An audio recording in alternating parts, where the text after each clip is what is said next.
Olá, pessoal. Aqui é o professor Washington e a gente vai falar ainda sobre a Primeira República, tá? Especificamente sobre a sociedade. Então, como é que era a sociedade na Primeira República? O que está acontecendo? Quais são as mudanças? Quais são as permanências? Bom, quando a gente fala de mudanças, a gente tem que lembrar que na virada do século XIX para o século XX, né, o Brasil está entrando na modernidade, digamos assim. Nós estamos passando por um processo de modernização lento, porém contínuo. A gente passa, as nossas grandes cidades passam por um processo de reforma urbana, né? Essas grandes cidades tornam-se centros comerciais cada vez mais importantes. Então, isso faz com que a vida urbana se torne cada vez maior, tá? Ainda que não seja predominante, né? O número de brasileiros no campo, nesse momento da história, ainda é maior do que o número de brasileiros nas cidades. Porém, a gente vai ver que já há uma vida urbana que deve ser notada aqui. Então a gente vai ver que no início do século XX, né, mais especificamente a partir da Primeira Guerra Mundial, né, o Brasil que importava muitos insumos da Europa, vai diminuir essa importação por conta da Primeira Guerra Mundial, tá? E vai acabar havendo um pequeno surto industrial. Tá? Então, muitos barões do café começaram a investir em indústria, ou alguns imigrantes enriquecidos começaram a investir em indústria, né? Destaque para São Paulo e Rio de Janeiro. Então a gente vai ver que essas cidades elas começam a se tornar centros, né, de convivência em que um conjunto de ideias, né, mais liberais, mais modernas circulam com mais facilidade. Né? No campo não chega a educação direito, na cidade sim. Tá? Ainda que nem todos na cidade sejam elite, essa classe média, composta por advogados, professores, jornalistas, médicos, engenheiros, pequenos comerciantes, etc., esse pessoal, ele estuda. Esse pessoal tem acesso à educação. Esse pessoal lê jornal. Esse pessoal se informa.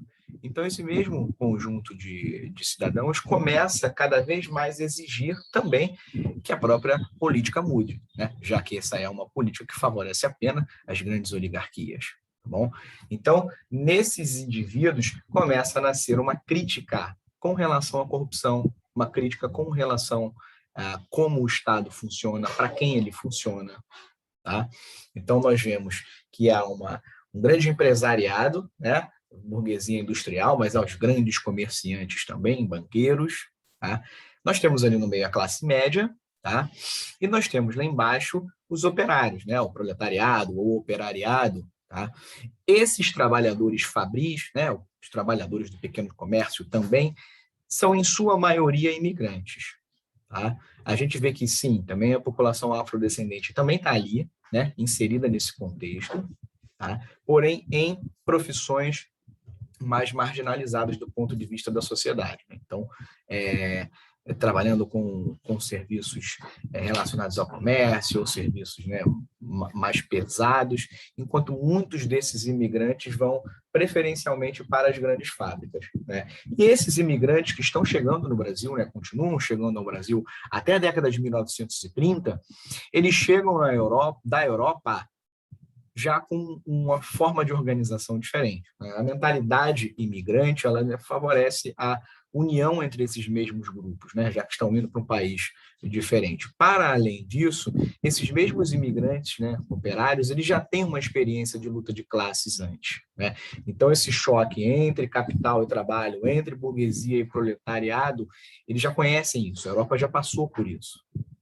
Tá? E a Europa viu que, depois dessas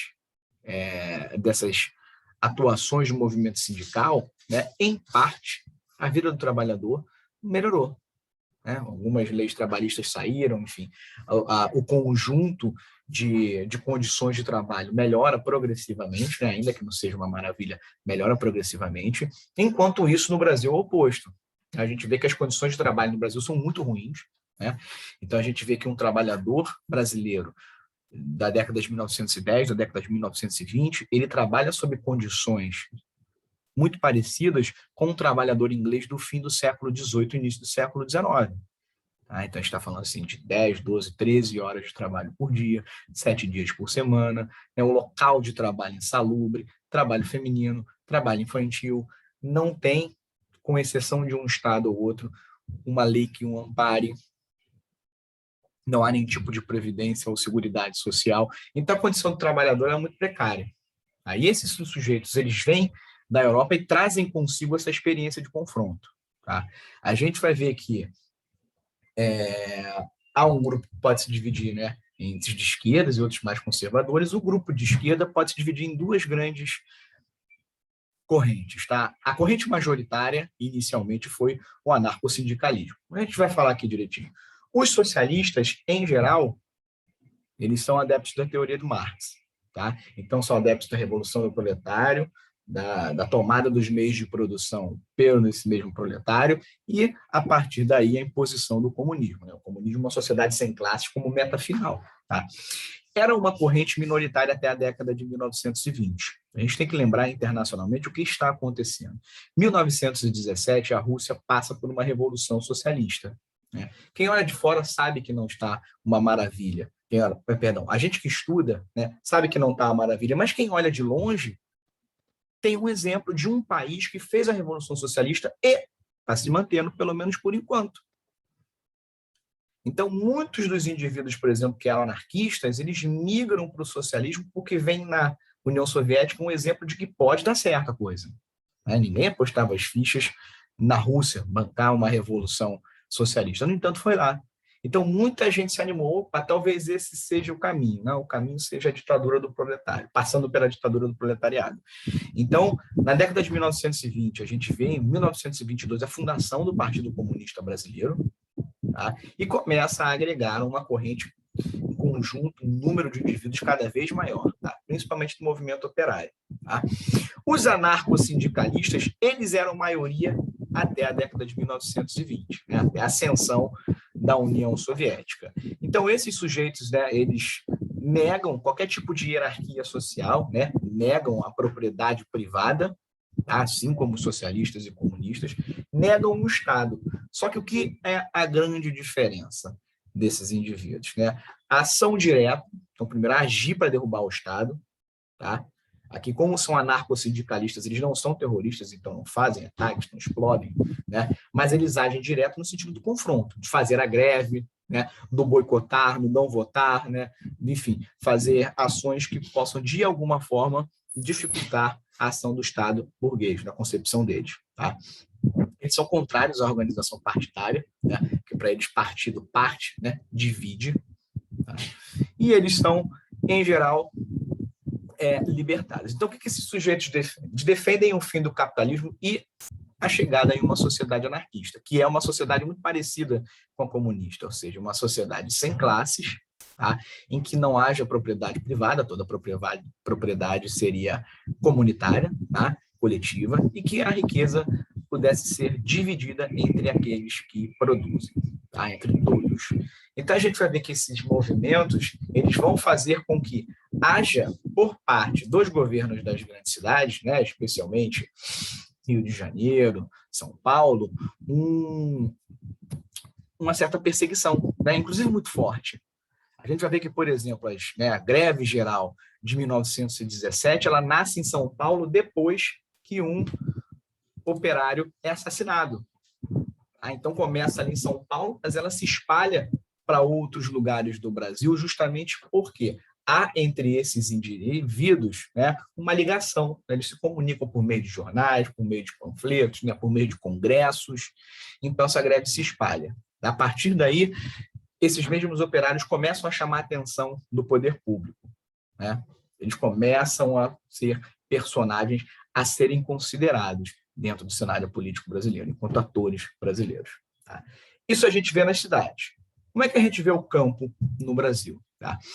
O campo no Brasil ele permanece de uma forma muito parecida com o que era ainda no período colonial. Então, nós vemos uma divisão de terras altamente desigual. Tá? De um lado, nós temos os grandes latifundiários, tá? Que, em geral, são descendentes de famílias ricas. Tá? E, do outro lado, uma massa de trabalhadores rurais dependentes desses indivíduos. Lembrando, a gente não está falando mais de uma sociedade escravocrata. Porém, também nós estamos falando de uma sociedade, nessa região, plenamente capitalista. E o que eu estou dizendo com isso? Uma sociedade em que o indivíduo está inserido numa relação de trabalho em que ele trabalha e é pago com salário, tá? Assim como um trabalhador hoje em qualquer lugar. Então, nesse momento da história, a dependência dos sertanejos para com os coronéis era muito grande, né? Então, nem todo mundo aqui ganhava um salário, muitos desses indivíduos viviam de favor nas grandes fazendas. Vivendo de favor nas grandes fazendas, eles também tinham que prestar favores para esses coronéis, né? A gente já falou do coronelismo. Então, isso fazia com que a relação de dependência fosse muito grande, né? E muito desigual. Porque ainda que o coronel fizesse um serviço aqui, né, ajudasse a colar, não era nada serão. Tá? O primeiro deles, né, do ponto de vista cronológico, vai ser a Guerra de Canudos. E aí eu destaque aqui para a Bahia. Tá?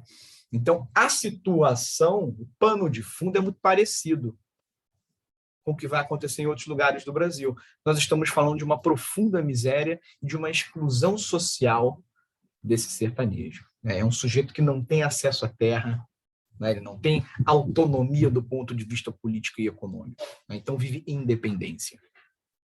Então, com o passar do tempo, né, o líder, então beato, Antônio Conselheiro, ele começa, né, a vagar pelo sertão da Bahia e, com o passar do tempo, ele começa a angariar adeptos, né? A vertente religiosa que é muito importante, né? O messianismo. O que é esse messianismo? É acreditar que um mensageiro dos céus, né, irá instaurar a justiça de Deus aqui na Terra, né? O messianismo vem do Messias, né, para quem é cristão. Bom, então isso vai fazer com que esse sujeito seja um líder religioso, né, e que com o passar do tempo, né, depois de montar o Arraial de Belo Monte, cada vez mais pessoas vão para lá. Há quem trabalhe com um número de 30 mil indivíduos, né, outros trabalham com números menores. A questão é, essa comunidade é uma comunidade isolada em si, né? Todos trabalham, né? Todos dividem a produção, o excedente é comercializado.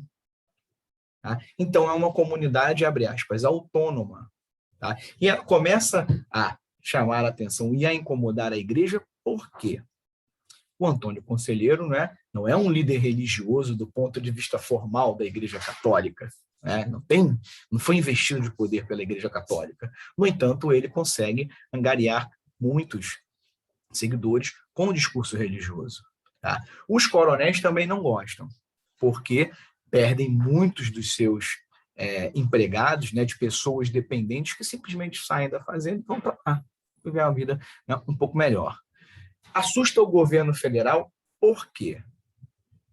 É um foco de resistência, tá, ao poder do Estado, incomoda os coronéis e pela política dos governadores que a gente já viu em vídeo anterior, né, o governo federal ele manda de cima para baixo apoio político, tá?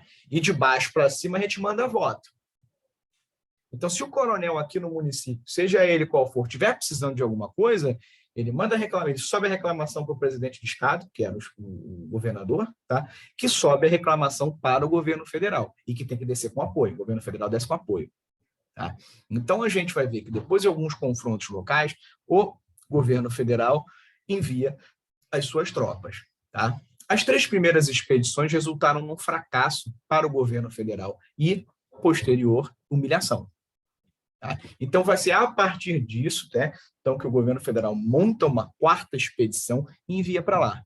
Essa 4ª expedição, extremamente violenta, então vai matar a grande maioria dos moradores do Arraial do Belo Monte. Está sobrando muito pouca gente, né? Uns tantos pouco conseguiram fugir, outros, a maioria foi preso. E é nessa última expedição que está o jornalista Euclides da Cunha, né, que vai escrever uma das suas grandes obras chamada Os Sertões. Né? Os Sertões tem como objetivo a análise, né, dessa situação especificamente de Canudos. Então, Canudos entra para a gente aqui como um sintoma de que a República não trouxe mudança para esse pessoal do campo. Né? A tão sonhada mudança para melhor, prometida pela República, não houve. Tá? Pelo menos não por enquanto. A gente vai ver aqui um confronto muito parecido, né, com Canudos, vai ocorrer na região do sul do Brasil, né, nos limites entre o Paraná e Santa Catarina, que é a chamada Guerra do Contestado. tá bom? Então, a gente vê que a Guerra do Contestado ela também tem como pano de fundo a miséria e a exclusão, né, dos sertanejos, dos colonos paranaenses. Então, esses sujeitos eles se apossam, são poceiros de terra, que passam a ser expulsos da região porque um empreendimento americano, né, que faria uma parte, uma ligação de uma ferrovia entre o Rio Grande do Sul e São Paulo, né, essa mesma empresa, a Brasília Railway Company, ela ganha a concessão, né, para poder montar essa linha férrea e 30 quilômetros de um lado para o outro, ninguém poderia se assentar ali porque era propriedade da então empresa. Então, isso fazia com que a linha férrea passasse, desapropriasse, né, centenas, dezenas, milhares desses indivíduos aqui. Então, a gente vai ver que a expulsão da terra por esses pequenos produtores já é um problema. Tá? O outro problema é que os milhares de trabalhadores, né, que foram para lá para poder construir essa estrada, com o passar do tempo ficam. Né? Uma vez construída a estrada de ferro, eles ficam. Só que é uma região que não dá para eles viverem no sentido, né, de não tem como abarcar tanta gente. Então, isso vai fazer com que esses indivíduos que fiquem passem a circular, né? E com o passar do tempo, eles vão se juntar, tá? Num arraial que ficou conhecido como a Monarquia Celeste, né? Dado um conjunto de pequenas vilas. São liderados também por um monge chamado João Maria. Então, aqui a gente também vê a presença do messianismo. Aqui a gente vê também a questão religiosa, né, como uma esperança de melhoria para as condições de vida na Terra. Né? Tamanha era a desesperança com o governo dos homens. Tá bom?